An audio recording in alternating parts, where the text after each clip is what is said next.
AITA for staging an intervention in calling my daughter delusional over a name, plus all updates. I 50 male have a daughter 26 female. She is currently a TikTok influencer and pregnant with a boy.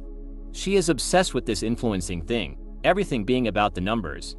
Her husband has been evicted to the attic because he ruins her aesthetic, that is for the videos. He isn't allowed to bring his items or clothes outside of it, and whenever he as much as forgets a cup on the table, she will scream. My wife and I tried to guide her into therapy and have been paying for the appointments, but we do not know if she has actually been going. And now she is pregnant, which means it isn't just her and my son-in-law's problem. It is also a problem for my grandson. She wants no toys in the house for similar reasons and has banned us from buying any. She doesn't want colorful baby clothes because the baby will stand out on her videos too much. And then then there is the name, Rob Hein Marve Linter. While I appreciate that the two middle names are comprised of the names of both sets of grandparents Marvin and Lee, Lynn and Peter, the amalgams are awful. And Rob Hein is her spelling of Robin because she doesn't want her son to be a sidekick, whatever that means. She doesn't care that he will get bullied, that his name will be mispronounced, misspelled, and a nightmare on any official capacity, that he will grow to be an adult with the name, instead of staying as a baby. It was the last straw, so I staged an intervention after regular talking didn't work. I contacted everyone we both know, and even posted on Reddit to try to convince her that it's a fucking horrible idea, and that she needs to think of more than what will look nice for her TikToks or get her more views. She will have a child, and that child's needs and well-being should be a priority. Naming him a ridiculous word salad and depriving him of toys and joy is not an environment suitable for a child.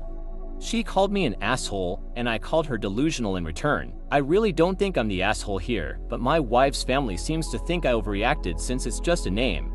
But if she's willing to do all of this just for stupid views on a nap, what else is she going to do to this child for the sake of her influencing? AITA. Edit. Her and her husband have separated twice in the past, but always end up together again. They keep breaking up and rekindling over and over again. They had an impromptu marriage on Valentine's Day to heal their relationship as they now have a child on the way. The TikTok thing has been a frequent source of pain for them. Update. This is a bit anticlimactic.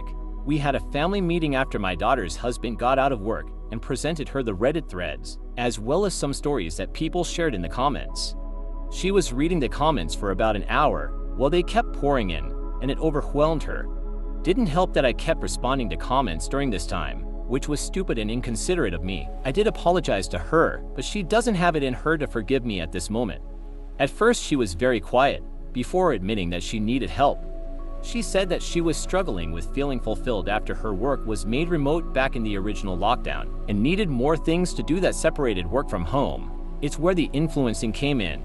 The numbers going up gave her the same reward that work used to, and she wanted to replicate it with a mommy blog as her other one stagnated. Her husband suggested that she picks up art again, and offered to buy her art supplies. She agreed. Turns out that a lot of you were right, and that the names were inspired by the Twilight. She wanted to honor the grandparents, which was nice, but couldn't think of any names that fit. She also wanted a bird name as the first name, but didn't want a plain Robin. One of my sons suggested the name Adler, as well as Arn, Arvid and Ari from my SILS culture, and she agreed to one of them. I'm not going to reveal the new middle names for freshly discovered privacy reasons, but some of the comments in the Tragedy side gave her good ideas. My daughter seems so defeated now, but says it is because she didn't realize how much the numbers on her social media was taking her over. She agreed to delete the mommy blog at her husband's request, and she said she will limit her personal account to just the makeup and fashion content she used to do. Time will see how this goes. My Sil is still apprehensive, as he's had to have been on eggshells in their home, and isn't happy about the TikTok at all with her past behavior. He says he wants this to work, which is why he married her despite everything, but that if she doesn't actually go to the therapy my wife and I paid for, he's going to look at options for leaving. He wants to say to one of the comments that he isn't a wet blanket, but was just trying to keep his wife healthy for the sake of their unborn child. Some of the comments regarding how creeps use mommy blogs as material for their unsavory desires also is a wake-up call for all of us, and none of us will post photos or information relating to our family children online. Wife is taking her shopping for baby clothes sometime next week, and she managed to convince her that toys are not clutter, but necessary for kids. She reminded my daughter of her own favorite toys and how upset she was when one of them disappeared. So while I was an asshole, it helped my daughter a little bit. Reddit helped a lot more, and I would like to thank you for indulging me in this. What do you guys think? Let me know in the comments.